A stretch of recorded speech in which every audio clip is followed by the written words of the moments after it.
कांग्रेस उपाध्यक्ष राहुल गांधी ने नौगांव में एक चुनावी रैली को संबोधित किया। राहुल गांधी ने कहा कि यूपीए सरकार ने गरीबों, किसानों का ख्याल रखा है और सामाजिक आर्थिक सुरक्षा भी लोगों को मुहैया कराई है। उन्होंने कहा कि भाषा के संयमित होने के साथ देश में भाईचारा सबसे बड़ा धर्म है। असम में बीजेपी नेता नरेंद्र मोदी ने कहा कि ये चुनाव 125 करोड़ लोगों का है और सत्ता में बैठी पार्टियों की जिम्मेदारी होती है कि चुनाव में जनता को अपने काम का हिसाब दे। उन्होंने कहा कि लोगों से जुड़े मुद्दों पर राज्य और केंद्र दोनों ही सरकार खामोश है। कांग्रेस अध्यक्ष सोनिया गांधी ने आज अमेठी में कहा कि कांग्रेस ने भ्रष्टाचार में लिप्त नेताओं पर कार्रवाई की, जबकि भाजपा शासित प्रदेशों में उन पर कोई कार्रवाई नहीं की गई। उन्होंने कहा कि भ्रष्टाचार को दूर करने के लिए यूपीए सरकार ने सूचना का अधिकार जैसा कानून बनाया।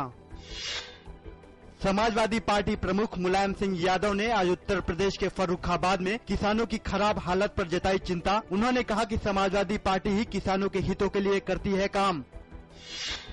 भारतीय जनता पार्टी नेता अमित शाह ने जानकारी दी कि पार्टी के प्रधानमंत्री पद के उम्मीदवार नरेंद्र मोदी वाराणसी में इस महीने की 24 तारीख को अपना पर्चा भरेंगे। अमित शाह ने कहा कि कांग्रेस नेता राहुल गांधी ने उत्तर प्रदेश में विकास और भ्रष्टाचार मिटाने के लिए कुछ नहीं किया। कांग्रेस नेता आनंद शर्मा ने महाराष्ट्र में कहा कि आरएसएस और बीजेपी द्वारा मनोनीत एक व्यक्ति के लिए इतना प्रचार किया जा रहा है, यह हमारे लोकतंत्र के लिए ठीक नहीं है।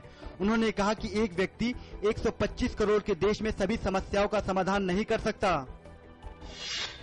चुनाव आयोग ने चुनावों में बिना खाते के बड़ी मात्रा में धन के इस्तेमाल के खिलाफ आंध्र प्रदेश में राजनीतिक दलों को सावधान किया। मुख्य चुनाव आयुक्त वीएस संपत, चुनाव आयुक्त एचएस ब्रह्मा और नसीम जैदी ने राज्य में 30 अप्रैल और 7 मई को होने वाले लोकसभा और विधानसभा चुनाव की समीक्षा की।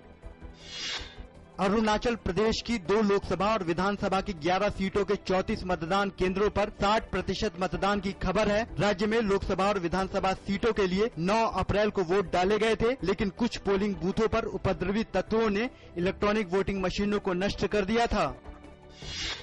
दिल्ली पुलिस ने 2010 के जामा मस्जिद आतंकवादी हमला मामले में इंडियन मुजाहिदीन के प्रमुख यासीन भटकल और उसके सहयोगी असदुल्ला अख्तर के खिलाफ आरोप पत्र दाखिल किया।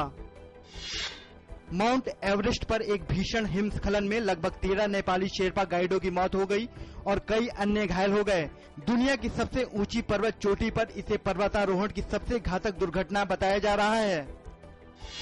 आईपीएल में आज के मुकाबले में रॉयल चैलेंजर्स बेंगलोर ने टॉस जीता। मुंबई इंडियंस को पहले बल्लेबाजी का दिया मौका। जीत के लिए रॉयल चैलेंजर्स को बनाने होंगे 116 रन। मुंबई इंडियंस के बल्लेबाज नहीं कर सके उम्दा प्रदर्शन।